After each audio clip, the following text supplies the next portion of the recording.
Hello everyone, welcome to my channel target with study. मेरा नाम है मयंक शर्मा और आज की इस वीडियो में हम डिस्कस कर रहे हैं इंडियन पॉलिटी, भारतीय संविधान एवं राज्य व्यवस्था। यह हमारा इंडियन पॉलिटी सीरीज़ का थर्ड लेक्चर है। इससे पहले हमने 2 लेक्चर डिस्कस कर लिए हैं। फर्स्ट लेक्चर में हमने पॉलिटी के ओवरऑल व्यू को कवर किया है और देखा है कि किन किन पॉइंट्स को डिस्कस करते हुए हम पूरी पॉलिटी को कवर करेंगे। आज का हमारा टॉपिक है भारत का संवैधानिक विकास। इसका हमने फर्स्ट पार्ट डिस्कस कर लिया है और यदि आपने वो फर्स्ट पार्ट नहीं देखा है तो मैं चाहता हूँ आप पहले जाके उसे देखें। उसमें हमने 1857 की क्रांति से पहले के जो भी एक्ट आए थे उन सभी को डिस्कस किया है। तो चलिए आगे बढ़ते हैं उसी क्रम में। नेक्स्ट है 1858 का भारत शासन अधिनियम। 1857 की क्रांति, जिसे हम प्रथम स्वतंत्रता संग्राम या फिर 1857 का विद्रोह भी कहते हैं, इसके बाद से जो भी एक्ट आएंगे उनको हम एक्ट ना कहकर भारत शासन अधिनियम कहा करेंगे। ठीक है। और क्यों? क्योंकि 1857 की क्रांति के बाद ईस्ट इंडिया कंपनी जो अब तक हम पे रूल करती थी उसका शासन समाप्त हो जाता है और भारत का शासन सीधा ब्रिटिश पार्लियामेंट, ब्रिटिश क्राउन के अंतर्गत चला जाता है। क्राउन मतलब जो भी वहाँ राजा या रानी, वैसे इस टाइम पे रानी विक्टोरिया थी वहाँ पे। ठीक है। तो ये फर्स्ट पॉइंट हो गया हमारा। सेकेंड पॉइंट है कि अब भारत का शासन चलाने के लिए नया पद सृजित किया जाता है भारत सचिव के नाम से, और भारत सचिव की सहायता के लिए 15 सदस्य की भारत परिषद का निर्माण किया जाता है। ठीक है। अब भारत परिषद का निर्माण कर दिया जाता है भारत सचिव के लिए। और भारत सचिव है क्या? भारत सचिव एक्चुअल में ब्रिटिश की जो पार्लियामेंट है उसमें एक मंत्री होता है, मंत्री है, बस उसी मंत्री को भारत सचिव का पद दे दिया जाता है और भारत के मामलों में नियंत्रण करने को कह दिया जाता है। ठीक है। थर्ड पॉइंट है गवर्नर जनरल को अब वायसराय कहा जाने लगेगा। वायसराय कहा जाने लगेगा क्योंकि अब भारत का शासन भारत सचिव के हाथ में है या ब्रिटिश क्राउन के अंतर्गत है। ठीक है। पहले क्या होता था? बंगाल का गवर्नर होता था। फिर 1773 का रेगुलेटिंग एक्ट आया, उसे बंगाल का गवर्नर ना बोलकर बंगाल का गवर्नर जनरल बना दिया गया। फिर जैसे जैसे टाइम आगे बढ़ता है 1833 का चार्टर एक्ट आता है, उसमें बंगाल के गवर्नर जनरल को भारत का गवर्नर जनरल बना दिया जाता है। और अब 1858 के अधिनियम में भारत के गवर्नर जनरल को ही वायसराय की उपाधि दे दी जाती है। ठीक है। कोर्ट ऑफ डायरेक्टर्स तथा बोर्ड ऑफ कंट्रोल की समाप्ति कर दी जाती है। ये उस टाइम भी मैं जब डिस्कस किया था आपको बताया था कि 1858 का भारत शासन अधिनियम आएगा, उसके अंदर इनकी समाप्ति कर दी जाती है, मतलब कि द्वैध शासन की समाप्ति कर दी जाती है। ये 2 पैरेलल बॉडी थी। ठीक है। तो इन 4 पॉइंट्स को हमने डिस्कस किया। ये बहुत ही ज़्यादा इंपॉर्टेंट है, यहाँ से सीधे क्वेश्चन पूछे जाते हैं। ठीक है। देखते हैं नेक्स्ट 1861 का भारत शासन अधिनियम। वायसराय को कार्यकारिणी परिषद में 6 से 12 सदस्यों को मनोनीत करने का अधिकार मिला। ठीक है। अभी कार्यकारिणी परिषद क्या है? हमने देखा था कि पहले 4 सदस्य कार्यकारिणी परिषद में थे, उसके बाद में 1 कम करके 3 कर दिया गया था। उसके बाद में 1833 का जो चार्टर एक्ट आया था उसके अंदर मेकाले को विधि सदस्य के रूप में मनोनीत किया गया तो इसमें, लेकिन उन्हें मत देने का अधिकार नहीं मिला था। लेकिन फिर 1853 का जो चार्टर एक्ट था उसमें उन्हें पूर्ण सदस्य का दर्जा मिल गया। अब क्या होगा? उसी कार्यकारिणी परिषद में एक विधि सदस्य को परमानेंट नियुक्त किया जाएगा, जो कि अपना नेक्स्ट पॉइंट है। कार्यकारिणी परिषद में एक विधि सदस्य की नियुक्ति।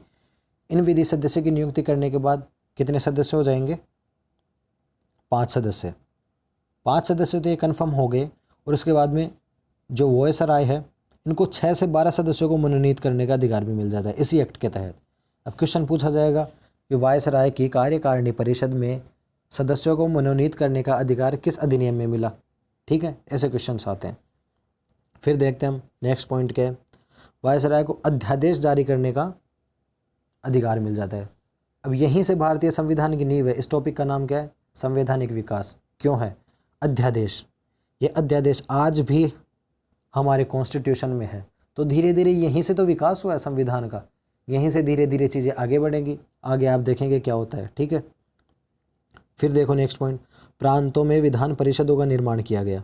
ये विधान परिषद आज भी तो यही चल रहा है हमारे संविधान में। चलता क्या? प्रांतों में नहीं होता विधानसभा, विधान परिषद, यहीं से ओरिजिन हुआ है इन सब का। ठीक है। तो 4 पॉइंट हो गए। 5वां, कलकत्ता, बम्बई तथा मद्रास में हाई कोर्ट की स्थापना की गई। 1773 के रेगुलेटिंग एक्ट में कलकत्ता में उच्चतम न्यायालय सुप्रीम कोर्ट की स्थापना हुई थी, उससे इसे रिलेट मत कर लेना, ये अलग हैं वो अलग है। ये सभी हाई कोर्ट हैं, तीनों प्रेसिडेंसी में 3 हाई कोर्ट बना दिए गए इसी एक्ट के तहत। क्वेश्चन आता है कि कलकत्ता में सुप्रीम कोर्ट की स्थापना 1773, कलकत्ता में हाई कोर्ट की स्थापना 1861 के अधिनियम के तहत। ठीक है, देखते हैं नेक्स्ट। 1892 का भारत शासन अधिनियम, ये बहुत ही इम्पोर्टेंट टॉपिक है। टॉपिक क्या इम्पोर्टेंट, ये जो 1892 का अधिनियम है ना, इसमें ये जो पॉइंट है ये बहुत ही ज़्यादा एग्जाम में पूछा है। अगर मैं आपसे ये कहूँ कि 50 बार एग्जाम में आ चुका होगा तो भी ये मेरी बात गलत ना होगी। ये जो पॉइंट है अप्रत्यक्ष निर्वाचन प्रणाली, अब देखो फिर से, ये अप्रत्यक्ष निर्वाचन प्रणाली आज भी हमारे संविधान में है। जैसे राष्ट्रपति का चुनाव होता है, ये इसी प्रणाली के आधार पर होता है। क्या हम लोग राष्ट्रपति के चुनाव में वोट देते हैं क्या? नहीं देते, अप्रत्यक्ष रूप से चुना जाता है, तो यहीं से आता है। अब एग्जाम्स में आते हैं कि अप्रत्यक्ष निर्वाचन प्रणाली की शुरुआत किस अधिनियम के तहत हुई, तो 1892 का भारत शासन अधिनियम। ठीक है, फिर देखते हैं केंद्रीय विधान परिषद में भारतीय सदस्यों को सीमित मात्रा में प्रश्न पूछने का अधिकार। अब होता क्या है कि केंद्रीय जो विधान परिषद थी ना, वहाँ पे भारतीयों को मनोनीत करने का आपको पहले मिल ही गया था, और जो भी भारतीय सदस्य थे, अब क्या ब्रिटिशर्स थे ना, जो भी अंग्रेज थे, उनको तो प्रश्न पूछने, उनकी राय मानने, इन सब की तो छूट थी ही। भारतीयों को पहली बार और सीमित मात्रा में प्रश्न पूछ सकते हैं और विचार विमर्श कर सकते हैं, अपनी राय नहीं रख सकते, और राय रख भी दें तो वो सामने जो ब्रिटिशर्स हैं वो राय माने, ऐसा उनके लिए कोई ज़रूरी नहीं है। तो इन्हें प्रश्न पूछने का अधिकार मिला, पहली बार प्रश्न पूछने का अधिकार मिला। तो ये सीधा सीधा यहाँ से क्वेश्चन आता है। ठीक है, देखते हैं नेक्स्ट। 1909 का भारत शासन अधिनियम, अब तक थे ये एक्ट, इनमें जो भी पॉइंट है ये सीधे सीधे एग्जाम से पूछे गए, और अब आएंगे 1909 का, 1919 का, 1935 का। ये बहुत ही ज़्यादा इम्पोर्टेंट है, एग्ज़ाम पॉइंट ऑफ व्यू से तो है ही, और हमारे संविधान के लिए भी 1935 का तो है ही। ठीक है, देखते हैं। इसे मार्ले मिंटो सुधार भी कहा जाता है। मार्ले मिंटो सुधार क्यों कहा जाता है? क्योंकि ये जो मार्ले थे ना, ये इस टाइम पे कौन है? ये है भारत सचिव, और ये मिंटो है, ये है वॉयसराय।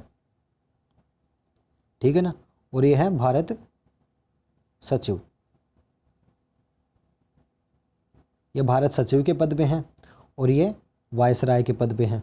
ठीक है, तो इसे मार्ले मिंटो सुधार भी कहा जाता है। केंद्रीय और प्रांतीय विधान परिषद में अतिरिक्त सदस्यों की संख्या में वृद्धि की गई।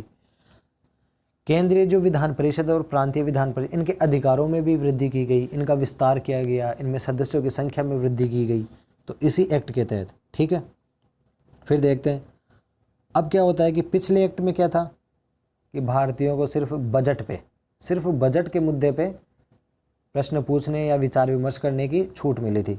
इसमें क्या होगा कि सार्वजनिक कोई भी मुद्दा होगा ना, उस पर भी प्रश्न पूछने का अधिकार प्राप्त हो जाता है।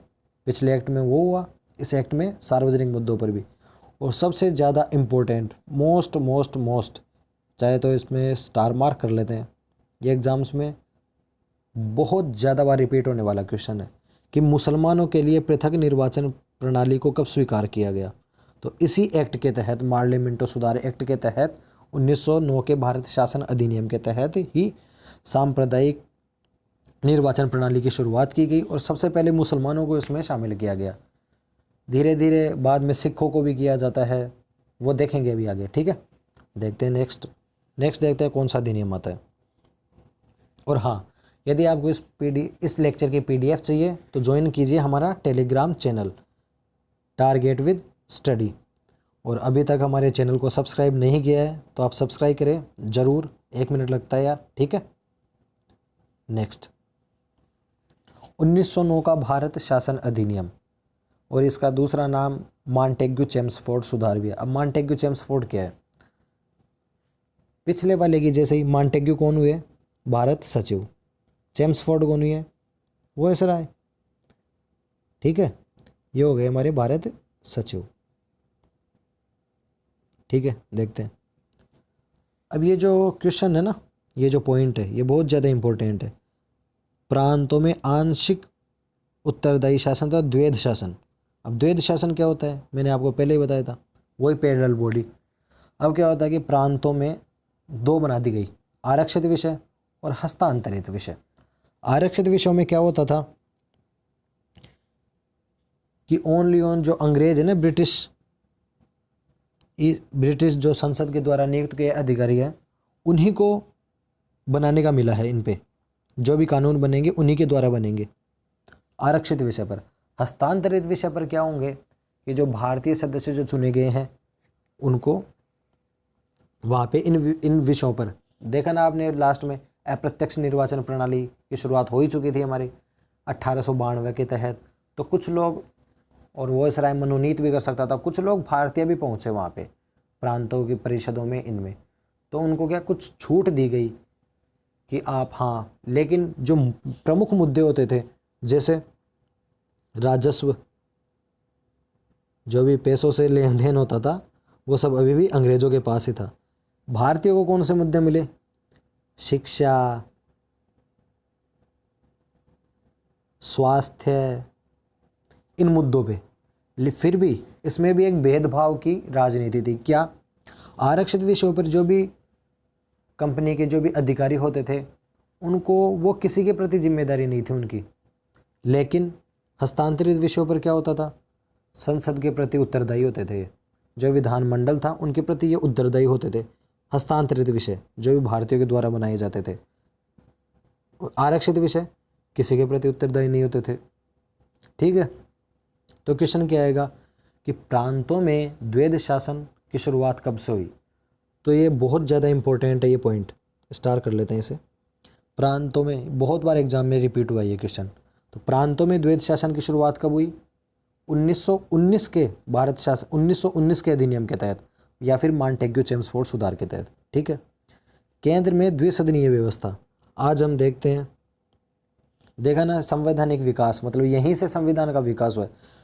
द्विसदनीय व्यवस्था जो भी हम आज देखते हैं हमारे केंद्र में, लोकसभा, राज्यसभा, द्विसदनीय व्यवस्था है। ऐसे ही द्विसदनीय व्यवस्था की शुरुआत कब से हुई, किस अधिनियम के तहत, तो 1919 के अधिनियम के तहत, मॉन्टेग्यू चेम्सफोर्ड सुधार। प्रत्यक्ष चुनाव अपनाया गया। अब तक क्या होता था कि अप्रत्यक्ष चुनाव प्रणाली अपनाई गई थी, किस एक्ट के तहत, 1892 के अधिनियम के तहत। और अब प्रत्यक्ष चुनाव अपना लिया गया, प्रत्यक्ष चुनाव अपना लिया गया 1919 के भारत शासन अधिनियम या फिर मॉन्टेग्यू चेम्सफोर्ड सुधार के तहत। ठीक है, अब देखते हैं, ये बहुत इंपॉर्टेंट हो गया, ये हमारा बहुत इंपॉर्टेंट हो गया, ये बहुत इंपॉर्टेंट हो गया, ये बहुत इंपॉर्टेंट हो गया। एक्चुअली मैं इन सभी में शॉर्ट लिस्ट करके लाई हूँ। वैसे तो ये जो अधिनियम आते थे बहुत बड़े बड़े हैं, लेकिन जो पॉइंट एग्जाम में रिपीट होते हैं और जिनके आने की संभावना बहुत ज़्यादा है, उन्हीं पॉइंट्स को डिस्कस कर रहे हैं हम। ठीक है, सांप्रदायिक चुनाव सिखों को भी जगह दे दी गई। अब क्या हुआ था 1909 के अधिनियम में कि सिर्फ मुसलमानों को ही सांप्रदायिक चुनाव प्रणाली में शामिल किया गया था। अब यहाँ पे क्या है, यहाँ पर सिखों को भी शामिल कर लिया जाता है। ठीक है, और ये आरक्षित होते हैं। इनमें क्या होता था कि आज जैसे नहीं है कि कोई सीट SC ST के लिए रिजर्व है तो उनमें सिर्फ SC ST वाले वोट डाले, उनमें सभी वोट डालते हैं, पूरी जनता वोट करती है। लेकिन यहाँ क्या आता था, अंग्रेज़ों की हमेशा से ही एक कूटनीति रहती थी कि फूट डालो और राज करो। तो इसमें उनको बहुत ज़्यादा बढ़ावा मिला था, फूट डालो राज करो नीति के अंदर। तो इसमें क्या होता था कि मुसलमान है तो मुसलमान ही वोट करेंगे, तो ये बहुत ज़्यादा गलत था और ये फूट डालो राज करो की नीति थी, सीधी सीधी। ठीक है, तो इन पॉइंट्स को डिस्कस कर लिया। देखते हैं नेक्स्ट, फिर आता है 1935 का भारत शासन अधिनियम। ये बहुत ज़्यादा इम्पोर्टेंट है, बहुत ज़्यादा इम्पोर्टेंट। अगर देखा जाए तो हमारे संविधान पे इसका बहुत ज़्यादा महत्व है। इससे हमने बहुत ज़्यादा चीज़ों को अपनाया है संविधान में। यहाँ तक कि BR अम्बेडकर ने एक बार यही कह दिया था कि संविधान की ज़रूरत क्या है, भारत शासन अधिनियम से भी हमारा देश चल सकता है। लेकिन एक बात और बता दूं, जो भी हमारा नेक्स्ट पॉइंट है ना, टॉपिक, वो यही होगा भारत संविधान सभा। उसमें देखेंगे कि BR अम्बेडकर से ज़्यादा पढ़ा लिखा कोई भी नहीं था, कोई भी नहीं था। अगर BN राव को ले लें, BN राव को छोड़ दें जो संवैधानिक सलाहकार थे, उनके अलावा मिट्टी बराबर भी नहीं थे BR अम्बेडकर से कोई भी पढ़ा लिखा, ठीक है। तो उन्होंने भी कह दिया था इसके बारे में, तो देख लो ये कितना इंपॉर्टेंट है, ठीक है। डिस्कस करते हैं इसको। अखिल भारतीय संघ का प्रावधान किया गया। अभी अखिल भारतीय संघ है क्या? अखिल भारतीय संघ का मतलब है पहली बार भारत को भारत का जो आज का स्वरूप है वो मिला। अखिल भारतीय संघ मतलब भारत एक प्रांतों का संघ है। पहली बार इस एक्ट में माना गया था कि भारत एक प्रांतों का संघ है, ठीक है। फिर क्या है? प्रांतों में द्वैध शासन की समाप्ति। प्रांतों में द्वैध शासन लागू कब हुआ था? 1919 के एक्ट के तहत, 1919 के अधिनियम के तहत, मॉन्टेग्यू चेम्सफोर्ड के तहत, और इसमें समाप्त कर दिया जाता है। तब प्रांतों को स्वायत्तता प्रदान कर दी गई। स्वायत्तता मतलब प्रांतों को पूर्ण स्वतंत्रता दे दी गई भारतीयों के द्वारा ही। जैसे 1935 के बाद में क्या चुनाव होते हैं, चुनाव में काफ़ी प्रांतों में कांग्रेस की सरकार बनती है, तो उन्हें क्या पूर्ण अधिकार मिल जाते हैं राजस्व के मामले में, शिक्षा के मामले में, सभी मामलों पे वो अधिकार हैं। उन्हें प्रश्न पूछने, बजट बनाने, सारा अधिकार ही उन्हीं के पास आ गया। फिर क्या होता है कि केंद्र में द्वैध शासन लागू कर देते हैं।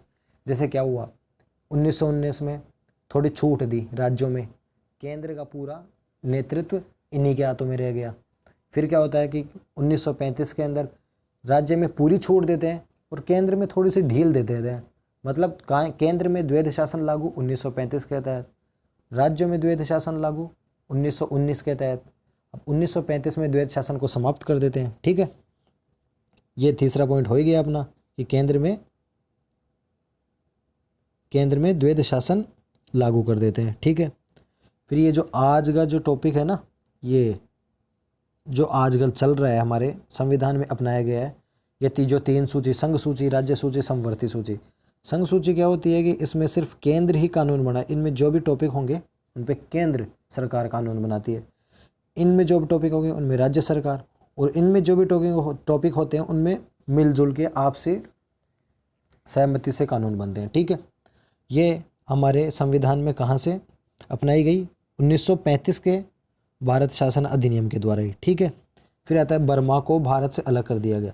बर्मा जो कि आजकल म्यांमार है, म्यांमार देश कोई टाइम पे भारत का ही हिस्सा हुआ करता था, उन्हें 1935 में भारत से अलग कर दिया गया, ठीक है।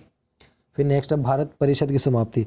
जो वो भारत परिषद का निर्माण हुआ था ना 15 सदस्यीय 1858 भारत शासन अधिनियम भारत सचिव के साथ में, उसको समाप्त कर दिया जाता है, ठीक है। और ये उच्चतम न्यायालय जो आज का हमारा सुप्रीम कोर्ट है ना,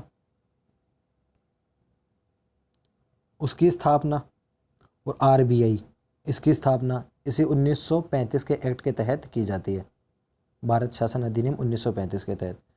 तो हमने डिस्कस किए हैं बहुत ही इम्पोर्टेंट जो भी पॉइंट्स हो सकते थे, जो एग्ज़ाम में अक्सर रिपीट होते हैं और एग्ज़ाम में काफ़ी बार पूछे जा चुके हैं। कोई भी एग्ज़ाम, रेलवे, सेंट्रल गवर्नमेंट की कोई भी एग्ज़ाम है, उनमें काफ़ी बार रिपीट्स हो चुके हैं। और स्टेट लेवल की भी कोई एग्ज़ाम में अगर ये पॉइंट आते हैं संविधान के, तो ये काफ़ी बार रिपीट हो चुके हैं, तो बहुत ज़्यादा इंपॉर्टेंट है, ठीक है। मिलते हैं नेक्स्ट वीडियो में, तब तक। हाँ, एक फिर आता है 1947 में स्वतंत्रता अधिनियम, वो इम्पोर्टेंट नहीं है, वो जब इम्पोर्टेंट होगा तब मैं आपसे डिस्कस कर लूँगा। वो मॉडर्न हिस्ट्री में जब भी हम लेक्चर लेंगे उसमें डिस्कस कर लिया जाएगा उनको, तो ठीक है। मिलते हैं नेक्स्ट वीडियो में, तब तक के लिए अपना ख्याल रखें। धन्यवाद।